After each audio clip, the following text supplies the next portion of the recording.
तर निलेश राणेंनी चव्हाणांवर टीका का केली असा सवाल नवनाथ बन यांनी शिवसेनेला विचारलेला आहे। निलेश राणेंना शिवसेनेनं का रोखलं नाही असा सवालही झी 24 तासच्या विशेष कार्यक्रमातून नवनाथ बन यांनी शिवसेनेला केलेला आहे। एकनाथ शिंदेने निलेश राणेंना शाबासकी दिली।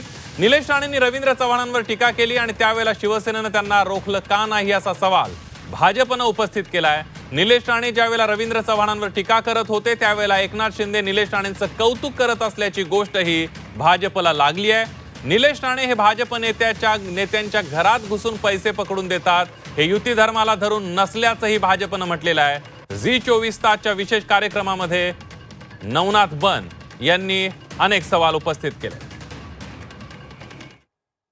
ज्या पद्धतीनं निलेशजी राणे हे शिवसेनेचे नेते आहेत, आता राजू वाघमारेंना माझा सवाल आहे, निलेशजी राणे यांनी भारतीय जनता पार्टीचे प्रदेशाध्यक्ष रवींद्रजी चव्हाण यांच्यावर काय काय आरोप केले, त्याचं तुम्ही समर्थन करणार आहेत का, त्याचा तुम्ही निषेध करणार आहेत का? ज्या पद्धतीनं फेसबुक लाईव्ह करून भारतीय जनता पार्टीवर आरोप करण्यात आले, भारतीय जनता पार्टीच्या कार्यकर्त्याच्या घरी जाऊन धाड टाकण्याचा प्रयत्न करण्यात आला, अशा पद्धतीचे खोटे आरोप करण्याचं काम भारतीय जनता पार्टीवर निलेशजी राणे यांनी तिथं केलं।